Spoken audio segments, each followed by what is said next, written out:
माता रानी। मित्रों, 3 अक्टूबर से माँ जगदम्बा का आगमन होने जा रहा है।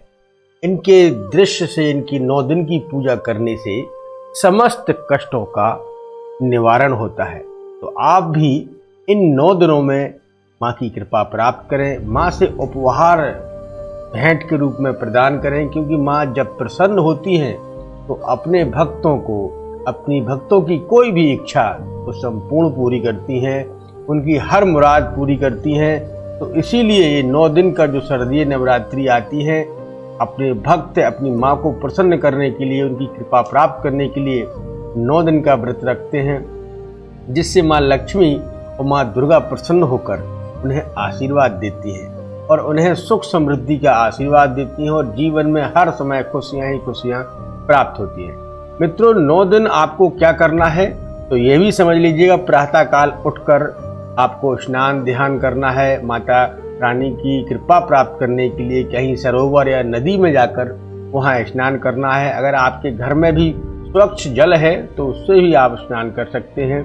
आपको ये सबसे पहले करना है, क्योंकि जीवन में स्वच्छता का सबसे बड़ा दायित्व है और जीवन में स्वच्छ रहने से माता रानी बहुत जल्द ही प्रसन्न होती हैं। तो आप इन चीज़ों को बिल्कुल ध्यानवत रखें, अपने शरीर को स्वच्छ रखें, अच्छे वस्त्र पहने, स्वच्छ धारण करें, फिर माता रानी की तभी कृपा आपके घर पर होती है।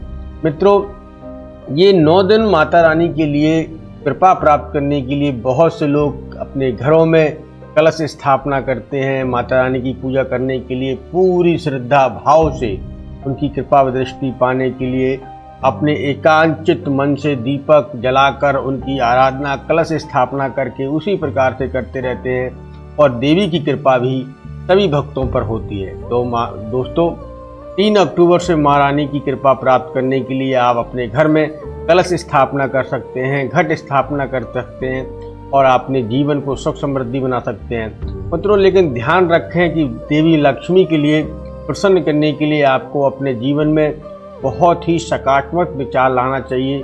किसी प्रकार का मन में भेदभाव नहीं होना चाहिए, तभी माँ दुर्गा आप पर कृपा बनाती हैं, आपके घर में आती हैं।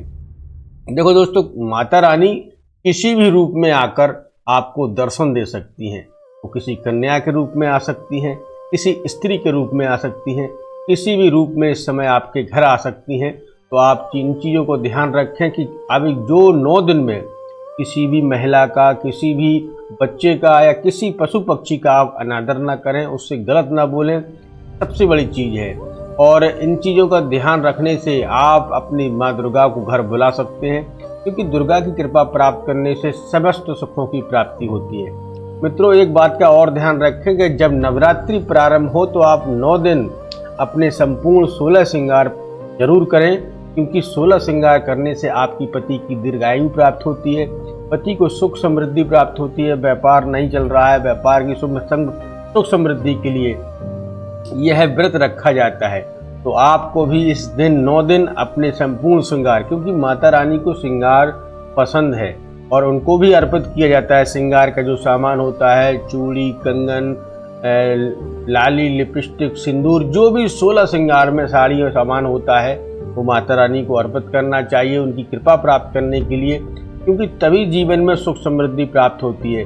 माता को लाल चुनरी बहुत पसंद है। लाल चुनरी, अगर आपके घर में भी कोई लाल साड़ी हो तो आप जब भी पूजा करने जाएं, उनसे बात करने जाएं, उनकी श्रद्धा भाव से उनकी पूजा करें, तब इस श्रृंगार को जरूर धारण करें।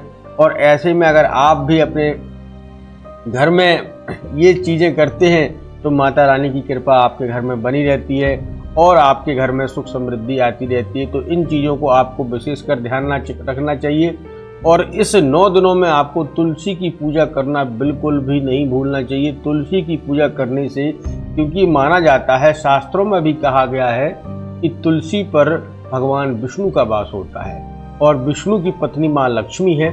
तो लक्ष्मी का आगमन, माँ दुर्गा का आगमन करने के लिए आपको इस समय तुलसी की पूजा करना बेहद ही जरूरी है। शाम के समय, सुबह के समय तुलसी पर घी का दीपक जलाएं, पुष्प, अक्षत, चंदन, तिलक सारी प्रकार से करें। और अगर आपकी तुलसी छत पर रखी है कहीं तो उसे छाया में रखें और प्रतिदिन की पूजा करें, जिसमें आपको माँ लक्ष्मी प्रसन्न हो और आपके घर पर कृपा बनाए रखें। इस समय तुलसी का भी बहुत महत्व होता है। तुलसी का हर एक पत्ता लेकर आप तुलसी दल को भगवान विष्णु को अर्पित करें और माँ लक्ष्मी के भोग में भी उसे अर्पित करें, क्योंकि माँ लक्ष्मी विष्णु की पत्नी है। तो आपके घर में जो सुख समृद्धि आएगी, जो शांति आएगी, वो सब तुलसी मैया की कृपा से आती। तो हमने बहुत सारे वीडियो भी आपके लिए बनाए हैं कि आप तुलसी की पूजा कैसे कर सकते हैं, तुलसी की पूजा करने से आपको क्या क्या फायदे मिलते हैं। तो दोस्तों, इस समय तुलसी पर घी का दीपक रखना आवश्यक है और इस समय आप तुलसी पर घी का दीपक अवश्य रखें मित्रों। और प्रतिदिन अगर हो सके तो आप इन दिनों में माता रानी के मंदिर में जाकर जरूर जाएं, उनके दर्शन करें, क्योंकि बताया जाता है कि आप घर में पूजा कर रहे हैं लेकिन आपके पास में कोई ऐसा मंदिर हो जिसमें आप उनकी दर्शन कर सकते हैं या उनके कुछ क्षण उनके चरणों में बिता सकते हैं, तो आप वहां जाकर उनके चरणों में जाइए और माता रानी की कृपा प्राप्त करने के लिए आप जा सकते हैं।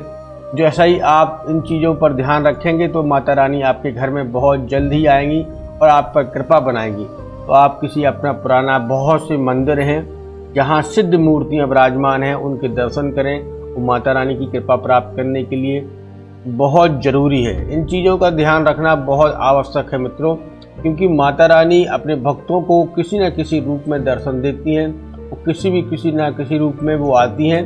तो इस बात का विशेषकर ध्यान रखें मित्रों। इस समय पवित्रता का बिल्कुल ध्यान रखें, किसी भी को भी गलत ना बोलें, किसी भी संस्कार को अपने को सही रखें, ये बहुत ही ज़रूरी है।